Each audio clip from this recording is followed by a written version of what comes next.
இன்றைக்கு நம்ம எல்லாருமே அவளோட எதிர்பார்த்த ஒரு சந்தோஷமான விஷயம் ஒண்ணு நடந்திருக்குது. பாலஸ்தீனம் எங்கிலும் மகிழ்ச்சி கொண்டாட்டத்துல மக்கள் மூழ்கி இருக்கிறாங்க. அனைத்து மக்கள் மூஞ்சிலும் இன்றைக்கு மிக மகிழ்ச்சி, சந்தோஷம், கொண்டாட்டம்னு இன்னும் சொல்லிக்கிட்டே போலாம். இன்றைக்கு மிக மகிழ்ச்சியான விஷயம் தான் நடந்திருக்குது. என்னன்னு கேக்குறீங்களா? இன்றைக்கு ஹமாஸுக்கும் அமெரிக்காவுக்கும் இடையே ஒரு பேச்சுவார்த்தை ஒண்ணு முடிவாயிருக்குது. ஒரு சீஸ்ஃபயர் அக்ரிமெண்ட் ஒண்ணு சக்சஸ்ஃபுல்லா நடந்து முடிஞ்சிருக்குது. இதற்கு மத்தியஸ்தம் பண்ணி வச்சது யாருன்னு பாத்தீங்கன்னா, கத்தாரும் எஜிப்தும் தான் இதற்கு மத்தியஸ்தம் பண்ணி வச்சிருக்கிறாங்க. ஆனா இதுல இஸ்ரேலுடைய தலையீடு 1% கூட கிடையாதுன்ற மாதிரி சொல்றாங்க. ஏன்னா அமெரிக்கா டைரக்டா இஸ்ரேலை நம்பாம இஸ்ரேலை கைவிட்டு இவங்களே டைரக்டா களத்துல இறங்கி இந்த சீஸ்ஃபயர் அக்ரிமெண்ட்டை இன்னைக்கு சக்சஸ்ஃபுல்லா முடிச்சிருக்கிறாங்க. இதை தொடர்ந்து உடனே அமெரிக்க குடியுரிமை பெற்ற ஒரு ஈடன் அலெக்சாண்டர் அப்படின்ற ஒரு கேப்டிவ் ஹமாஸ் கைவசம் இருந்தாரு. அவரை இன்னைக்கு உடனே செம்பிறை சங்கத்துக்கிட்ட ஒப்படைச்சிருக்கிறாங்க. காசால கான் யூனிஸ் அப்படின்ற ஒரு இடத்துல இன்னைக்கு ஒப்படைச்சிருக்கிறாங்க. இதை தொடர்ந்து காசால ஒரு சீஸ்ஃபயர் அமலுக்கு வருது. அந்த சீஸ்ஃபயர் அக்ரிமெண்ட்ல அவங்க அப்படி என்ன குறிப்பிட்டு மென்ஷன் பண்ணியிருக்காங்க அப்படின்னா, இஸ்ரேலிய துருப்புகள் காசால இருந்து மொத்தமா வெளியே போயிடணும். உணவுப் பொருட்கள், மருந்துகள், தண்ணீர் என அடிப்படை உதவிகள் எல்லாமே காசாக்குள்ள அனுமதிக்கப்படணும். அது மட்டும் இல்லாம கேப்டிவ் பரிமாற்றம் நடக்கணும். 3 இஸ்ரேலிய பணைய கைதிகளை விடுவிக்கணும் அப்படின்ற மாதிரியும் அந்த சீஸ்ஃபயர் அக்ரிமெண்ட்ல இருக்கு. மேலதிகமா மிக முக்கியமான ஒரு விஷயத்தையுமே அந்த சீஸ்ஃபயர் அக்ரிமெண்ட்ல சேர்த்திருக்கிறாங்க. என்ன அப்படின்னா, இடிந்து போன காசாவை மறுபடியும் மீள் கட்டுமானம் செஞ்சு கொடுக்கணும் அப்படின்ற மாதிரியும் சொல்லியிருக்கிறாங்க. அது மட்டும் இல்லாம காசாவை ஹமாஸ் தான் ஆட்சி செய்யும், ஹமாஸினுடைய குழு தான் காசா பாலஸ்தீனத்தை ஆட்சி செய்யும் அப்படின்ற இந்த ஒரு அக்ரிமெண்ட்டை எல்லாத்தையுமே சேர்த்துதான் ஒரு சீஸ்ஃபயர் அக்ரிமெண்டா இன்றைக்கு அமெரிக்கா கிட்ட கொடுத்திருந்தாங்க. அமெரிக்கா ஒப்புதல் கொடுத்துட்டாங்க. அதோட விளைவாதான் இன்றைக்கு அமெரிக்க பணைய கைதியை வெளியிட்டு இருக்கிறாங்க ஹமாஸ். இதனால காசால மீண்டும் ஒரு சீஸ்ஃபயர் அக்ரிமெண்ட் அமலுக்கு வர இருக்குது. காசா மக்கள் எல்லாருமே இனிப்பு பலகாரங்களை கொடுத்து அந்த சந்தோஷங்களை பரிமாறி கொண்டிருக்கிறாங்க. சோ சோ இப்படி ஒண்ணு நடக்கணும்னு தான் நம்மளுமே வேண்டிக்கிட்டு இருந்தோம். அல்லாஹ் கிட்ட தினம் தினம் துவா செஞ்சுக்கிட்டு இருந்தோம். அப்படிப்பட்ட ஒரு விஷயம் தான் இன்னைக்கு நடந்திருக்கு. அதுக்கு அடுத்தது இந்த சீஸ்ஃபயர் தான் ஹமாஸுடைய ஒரு மைல்கல். அவங்க ஆட்டத்தோட கடைசிக்கு வந்துட்டாங்க. ஒரு வழியா இந்த யுத்தம் முடிய போகுது டொனால்ட் ட்ரம்ப் உதவியோட. ஏன் இதை நான் சொல்றேன் அப்படின்னா, ஏன் இந்த சீஸ்ஃபயர் அக்ரிமெண்ட் முக்கியம் அப்படின்னா, இப்போ டொனால்ட் ட்ரம்ப் சமீப காலமா பாலஸ்தீன மக்கள் மேல சாஞ்சிக்கிட்டு இருக்கிறாரு.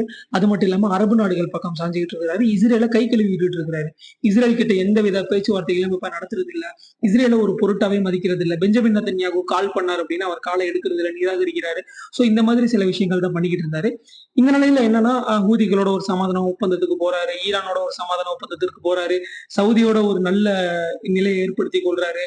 மேலதிகமா இன்னைக்கு ஹமாஸோட பேச்சுவார்த்தை நடத்தி அமெரிக்க கேப்டிவ அலெக்சாண்டரை இன்னைக்கு மீட்டு கொண்டிருக்கிறாரு. இந்த ஹமாஸை பத்தி இன்றைக்கு ஒரு நல்ல அபிப்பிராயம் டொனால்ட் ட்ரம்ப்புக்கு ஏற்பட்டிருக்குது. பாலஸ்தீனத்தை பத்தி ஒரு நல்ல அபிப்பிராயம் ஏற்பட்டிருக்குது. இனிமேல் இஸ்ரேல் பாலஸ்தீனத்தை பிடிச்சி அதை இஸ்ரேலா ஆக்க போறோன்ற கனவு எல்லாத்தையுமே குழி தோண்டி புதைக்க வேண்டியதான்.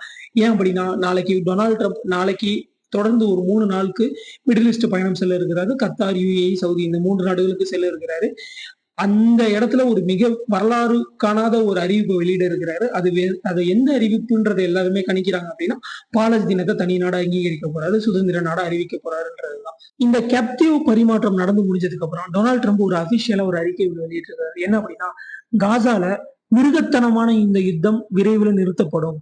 அதாவது இஸ்ரேல தான் அவர் சொல்லாம சொல்றாரு. இஸ்ரேல் மிருகத்தனமா தாக்கிக்கிட்டு இருக்கிற இந்த யுத்தத்தை நான் கண்டிப்பா நிறுத்த போறேன். அது மட்டும் இல்லாம இந்த சீஸ்ஃபயர் அக்ரிமெண்ட்டுக்கு துணையா இருந்த கத்தார் மற்றும் எஜிப்த் இவங்க 2 பேருக்குமே நன்றிகள் அப்படின்ற மாதிரி டொனால்ட் ட்ரம்ப் சொல்லியிருக்கிறாரு. இந்த செயல்கள் எல்லாம் பார்த்துக்கிட்டு இருந்த பெஞ்சமின் நெத்தன்யாகு அவர் இன்னைக்கு ஒரு அறிக்கை வெளியிட்டிருக்கிறாரு. அமெரிக்கா எங்களை பொருளாதாரத்திலையும் கைவிட்டுருச்சு, ஆயுதங்களிலும் கைவிட்டுருச்சு. வேண்டும் என்றால் நாங்க அமெரிக்காவை நிராகரிக்கிறதுக்கு கூட தயாரா இருக்கிறோம்ன்ற மாதிரி அவர் வைத்தறிச்சல கதறிட்டு போயிருக்கிறாரு. அதாவது என்ன சொல்றாருன்னா, அமெரிக்கா உதவி இல்லாம கூட நாங்க இருப்போம்ன்ற மாதிரி சொல்றாரு. நம்ம எல்லாருக்குமே தெரியும், அமெரிக்கா நினைக்கல அப்படின்னா ஒரு அணு கூட அசையாதுன்றது நம்ம எல்லாருக்குமே தெரியும்.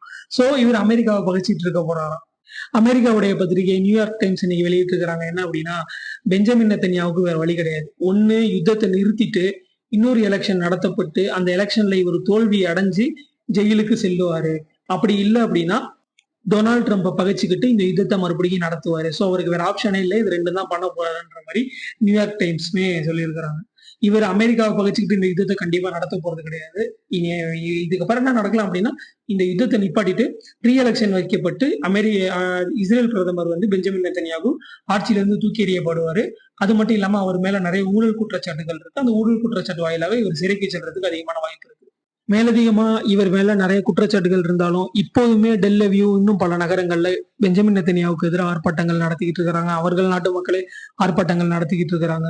சோ ஒட்டுமொத்த காசாவையும் அழிச்ச இவனுக்கு 75,000 பேரை கொன்னவனுக்கு 1,20,000 பேருக்கு மேல கை கால்களை இழந்து ஊனமாக்குன இந்த கொடூரனுக்கு மிகப்பெரிய தண்டனை இந்த உலகத்திலேயே அவனுக்கு கிடைக்கதான் போகுது. இன்ஷா அல்லாஹ் எல்லாருமே அதற்காக துவா செய்யுங்க.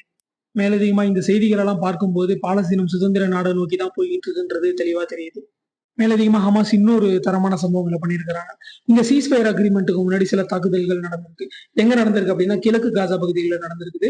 இன்றைக்கு 3 மெர்கவா டேங்குகள் அழிச்சிருக்கிறாங்க ஹமாஸ். ஒரு ஒரு மெர்கவா டேங்க்ல 5 பேர் இருந்தாலும் மொத்தம் 3 மெர்கவா டேங்குகள் அழிக்கப்பட்டிருக்குது. இன்னைக்கு 15 பேர் கொல்லப்பட்டிருக்கிறாங்க.